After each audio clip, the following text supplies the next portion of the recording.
Hey there guys, it's DMO73 bringing you one of the deck profiles for this week. This is the green-black Christie Elves featuring new stuff from Moon Priestess Returns. So let's go ahead and just jump right in. So our ruler, we've discussed her before, Christie, the Wind Tracker. You pay 4 to J-activate her unless your opponent controls a vampire, a mortal, or a werewolf, and then you can pay 0 to J-activate her. You can also tap her if you have 5 cards in your hand to draw a card.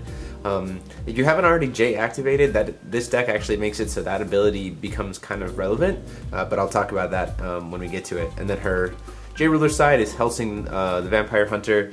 She targets a non-human J-Resonator, which loses all of its abilities until the end of the turn, and at the end of the turn you destroy the card. So you can essentially kill any one card on the field just by flipping her over, as long as it's not a human. So yeah, that's pretty powerful, and let's go into the stone lineup. This is a green-black deck, so we run 4 of the black-green stone, Magic Stone of Black Silence. That's pretty straightforward. We also run a green with a blue engine. The blue is primed only for Moojdart.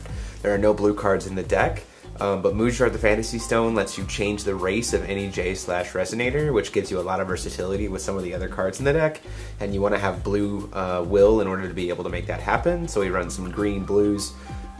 3 Magic Stone of Deep Woods just to be able to turn on Moojdart pretty successfully. And then lastly, just a couple of stones of Magic Stone of Moonshade, just so that you have that kind of versatility, and that again, you want to be able to get black and green and blue as much as possible. So Magic Stone of Moonshade lets you do that pretty easy.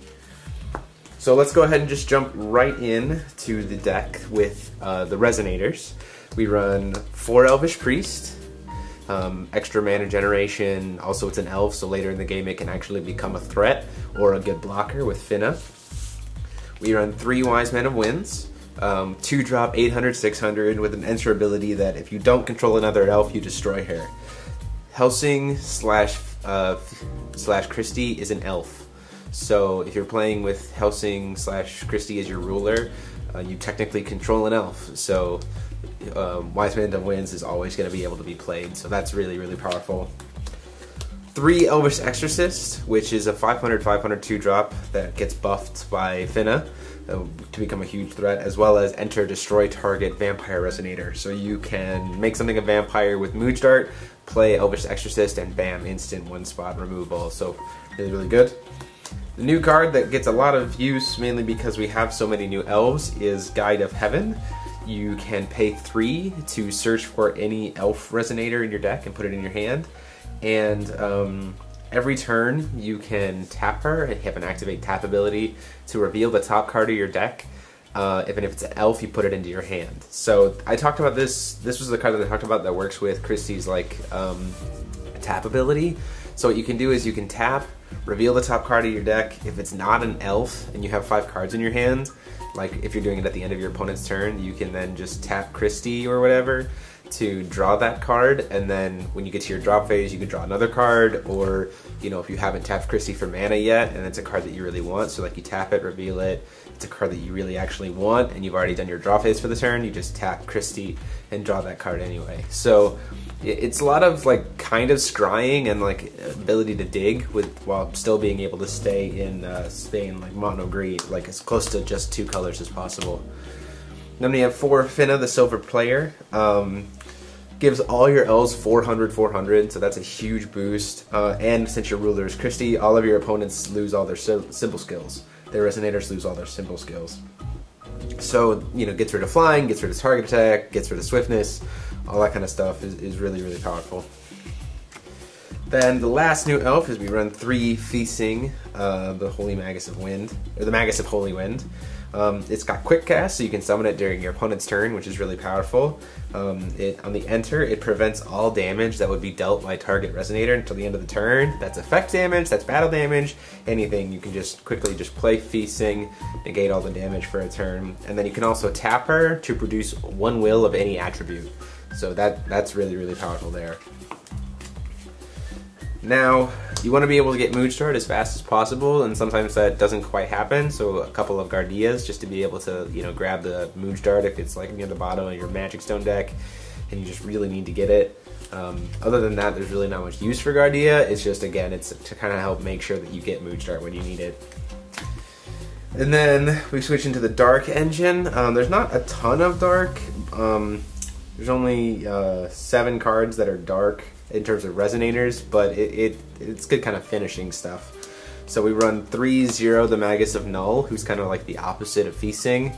Also has Quick Cast, but when she enters, all of your opponent's creatures lose -200, -200, and any instances of flying they have until the end of the turn. So you just quickly play her, everything loses 200, 200, which sets you up to be able to block something easier, or, you know, let one of your creatures survive a block, as well as just being a really, really powerful Resonator all by herself for a 700, 500. So that's that. We run a couple of Mephistopheles just as like a big finisher kind of heavy hitter for darkness. Flying, it's got target attack. If it ever gets targeted by something your opponent controls, they take 500 damage. And then at the end of the turn, you have to like banish a Resonator that you control. So you're usually going to banish like your Elvish Priests or, you know, your Elvish Exorcists once they've done their job of their enter effects, or once you are so far ahead on mana that Elvish Priests aren't really important. So you have a lot of ways to like use Mephistopheles effectively in this deck. And then to kind of just be a quick finish to your opponent, you have 2 Pumpkin Witch. Just gives everything flying, gives everything swiftness. So if you have a board state and you're kind of tying your opponent in terms of number of creatures on board, you can just play Pumpkin Witch, give everything flying, and just swing in and finish the game off.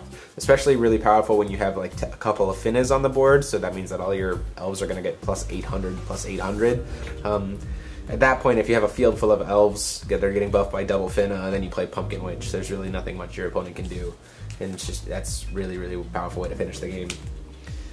For spells, just 1 Silver Bullet, just because it's a 1-drop search, and this deck has a a pretty decent draw engine and pretty decent search engine, and so I put in a Silver Bullet just in case, but it doesn't really seem to rely on it. The Elf engine is pretty huge.